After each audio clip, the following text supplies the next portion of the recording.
ஓம் சாந்தி. அவ்யக்த சமிகை 17 பிப்ரவரி 2024. இன்றைய பகவானுடைய மகா வாக்கியம், मधुरता की मिठाई से स्वयं का मुख मीठा करते रहना. இனிமை தன்மை என்னும் அந்த இனிப்பை கொண்டு வாயில இந்த ஸ்வீட்டை போட்டுக்கோங்க. உங்களுக்குள்ள அந்த குணத்தை கொண்டு வாங்க. அதை செய்து உங்களை நீங்கள் இனிமையானவராக ஆக்கிக் கொள்ளுங்கள்.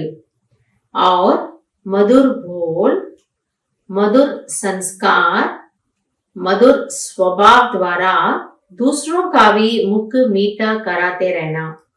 பாபா ஒரே வரியில சிம்பிளா சொல்லிட்டாரு.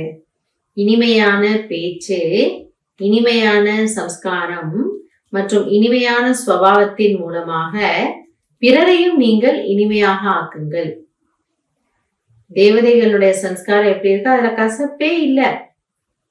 ஆஹா, அந்த கசப்புங்கிறது எங்க இருந்து வருது? விகாரத்தினால.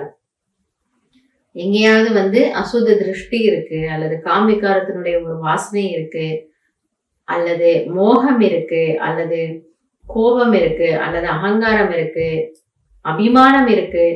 இந்த கசப்பு தன்மைகள் நமக்குள்ள இருந்ததுன்னா சம்ஸ்காரத்துல ரெண்டுமே இருக்கும். சம்ஸ்காரத்துல இனிமை தன்மை வராது. அகங்காரம் இருந்ததுன்னா சம்ஸ்காரத்துல இனிமை வாய்ப்பே இல்லை. தேகாபிமானம் இருந்ததுன்னா அங்க இனிமைங்கிறது ரொம்ப குறைவாயிடும். ஆக இந்த கசப்பு தன்மைகளை நீங்கள் நீக்கிவிட்டால், தேவதைகள் எப்படி நேச்சுரலாவே ஸ்வீட்டா இருக்காங்களோ அதற்காக அவங்க உழைக்கல, முயற்சி செய்யறது இல்ல. அது அவங்களோட ஸ்வபாவ். அதுதான் பாபா எனக்கு சொல்றாரு, உங்களுடைய ஸ்வபாவ், நேச்சுரல் நேச்சர் ஆக்கிக்கோங்க. ஏன்னா நீங்க அதை ஸ்வபாவமா மாத்தாத வரைக்கும் இந்த பேச்சுல உங்களுக்கு ஸ்வீட்னஸ், அது கேட்கிறவங்களுக்கு கூட போலியா தெரியும், அது டச் ஆகாது, ஃபீல் ஆகாது.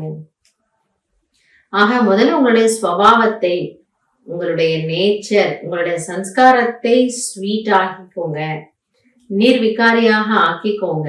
அப்ப உங்களுடைய நடத்தை, பேச்சு, கர்மம் எல்லாமே எப்படி இருக்குமா? ஸ்வீட்னஸ் ஆக, இனிமை நிறைந்ததாக ஆகிவிடும்.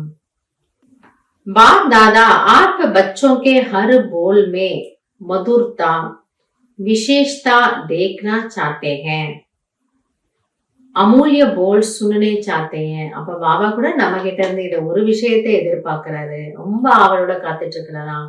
என்னுடைய குழந்தைகள் இந்த ஒரு விசேஷத்தன்மையை தனக்குள்ள கொண்டு வரணும், ஸ்வீட் ஆகணும், அவங்களோட நடத்தை ஸ்வீட் ஆகணும், இந்த ஒரு அவங்களுடைய பேச்சு கேட்பதற்கு இனிமையாக இருக்கணும். உலகிய விஷயங்கள்ல லெக்சர் பண்ணுவாங்க இல்லையா, நிறைய பிரசங்கம் பண்ணுவாங்க, அப்படியே கதை போல அவ்வளவு சுவாரஸ்யமா சொல்லுவாங்க. பாபா அந்த பேச்ச சொல்லல, பேச்சுல அந்த குணம் வெளிப்படணுமா, ஸ்வீட்னஸ். இதுக்கு என்ன சொல்றாரு? பேச்சுங்கிறது தான் வெளிப்பாடு, அது ரிசல்ட். அது ஆனா ஆத்மா உள்ள எது வரைக்கும் ஸ்வீட் ஆகலையோ பேச்சு ஸ்வீட்டா ஆகாது.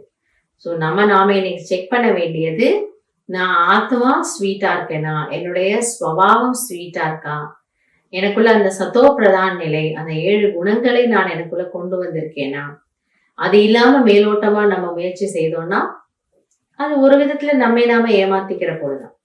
அதனால அந்த முயற்சியை விட்டு முதல்ல மேலோட்டமான முயற்சியை விட்டு அடி ஆழத்துல போய் ஆத்மா எப்படி முரளியில சொல்ல முக்குடா தேக்லே பிராணிங்கிறாரு, என் ஆத்மா ஒரு முகத்தை கண்ணாடியில் பார் அப்படிங்கிறாரு. சோ என்ன, நான் சாட்சியா இருந்து பாக்குறேன், எங்கெல்லாம் ஒரு கசப்பு தன்மை வருதோ அந்த கசப்பான குணத்தை தூக்கி வெளியில போட்டுடணும். ஏன்னா அது எனக்கும் பிடிக்கல, மற்றவங்களுக்கும் பிடிக்கல. எனவே இன்றைக்கு நாம நம்மளுடைய முகத்தை ஞானம் எனக்கூடிய கண்ணாடி, பிரம்மாவா எனக்கூடிய கண்ணாடியில ஒப்பிட்டு பார்க்கலாம்.